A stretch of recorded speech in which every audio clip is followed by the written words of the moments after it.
Olá, eu respondi anteriormente uma dúvida do Antônio Deusene Melo. Espero estar dizendo o nome certo, viu, Antônio? E a partir da dúvida do Antônio, que era a questão de ligações entre serviços versus locais em linha de balanço, pela pergunta que ele fez, surgiu uma outra coisa que eu achei importante comentar, que é o seguinte, ó, quando você estiver trabalhando na linha de balanço, eu vou dar um exemplo do edifício, tá certo? Que é o caso dele.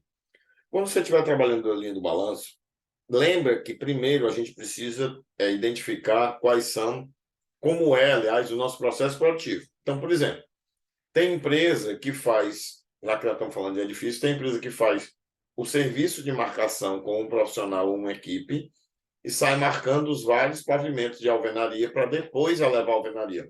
Nesse caso, o recomendado é que a gente separe, tá bom? Porque são dois serviços diferentes, dois pacotes. O que caracteriza o pacote? É que quando a equipe entra no local para fazer o trabalho, ela faz até o final.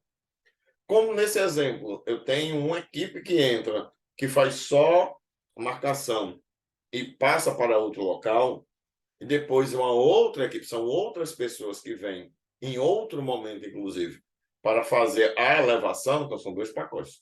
Tem empresa que trabalha com tudo junto.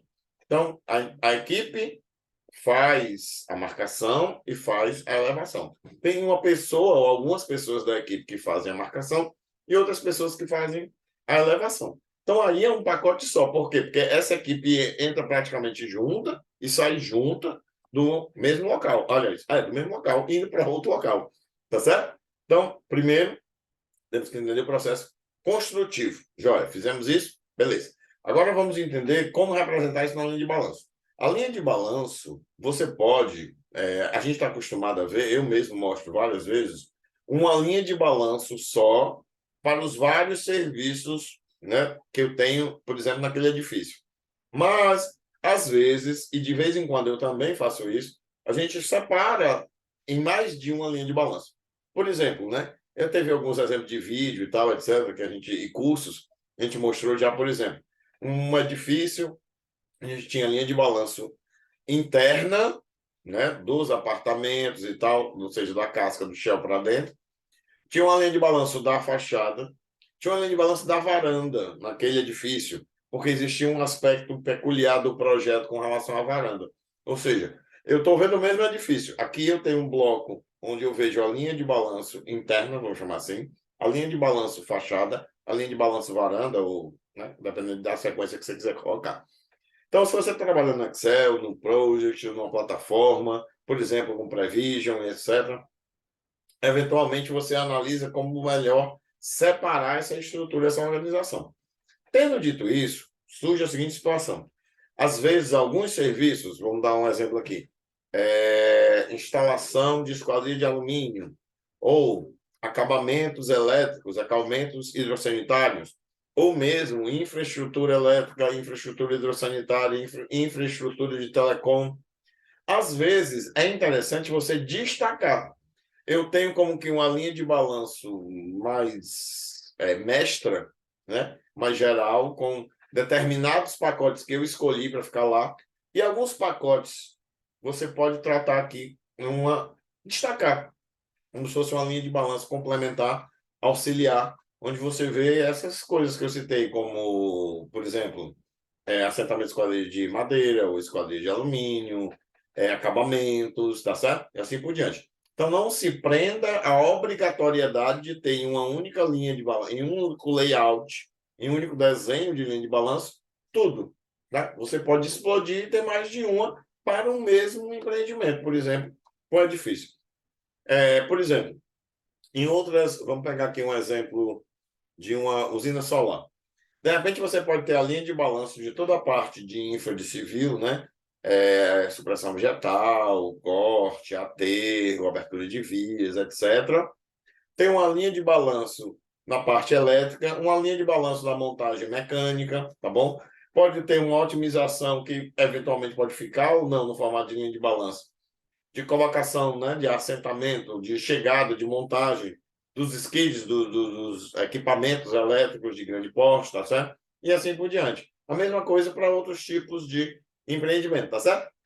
Então, o recado aqui é Não se prenda a ter um único layout de linha de balanço no meu empreendimento. Muitas vezes é comum, às vezes é interessante desmembrá-la.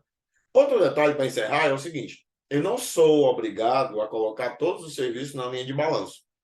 Pode ser que você queira ter uma linha de balanço que é orientativa para o seu empreendimento, para vocês enxergarem metas e se comunicar com as pessoas. Você pode ter feito uma super detalhada, mas para estar visível, né, na gestão à vista para todas as pessoas, o cliente, né, aliás, já a gente falou sobre isso, o cliente, para as equipes, etc., você pode, de repente, ter uma linha de balanço onde você escolheu representar alguns pacotes para que todos possam visualizar melhor. O seu plano pode estar mais detalhado do que você está comunicando. Eventualmente, como eu falei, você pode até estar separado, né? Para o pessoal lá da elétrica que está num setor, numa sala, você tem a linha de balanço deles, o pessoal da mecânica tem a linha de balanço deles, o pessoal da civil tem a linha de balanço deles, e você tem essas linhas de balanço integradas e conectadas. Uma observação com relação ao cliente, eu tinha dito que ia encerrar, mas eu me lembrei dessa questão do cliente. De vez em quando a gente tem um cronograma, uma programação, uma linha de balanço para o cliente, que é onde nós temos metas para cumprir, mas o nosso time, a nossa equipe precisa receber umas metas mais, digamos assim, um pouquinho arrojadas ou antecipadas para a gente tentar cumprir e na variabilidade, né? Nos acontecimentos, nas chuvas, quebra de equipamento, falta de pessoal e por aí vai, que acontecendo, a gente ainda tem tempo e margem para se igualar ao que foi combinado com o cliente. Então, às vezes e é saudável, né? Não recomendado. Eu recomendo. Você analise, na medida do possível, você analisa sua programação e apresenta o seu comprometimento com o cliente. Mas com o seu público interno, você, digamos assim, reforça um pouco mais. Ou temos, em alguns casos, metas um pouco mais arrojadas, ou temos antecedências, ou tentamos ter antecedências de algumas coisas exatamente para cumprirmos o combinado com o cliente. Tá legal? Grande abraço, te vejo em outra.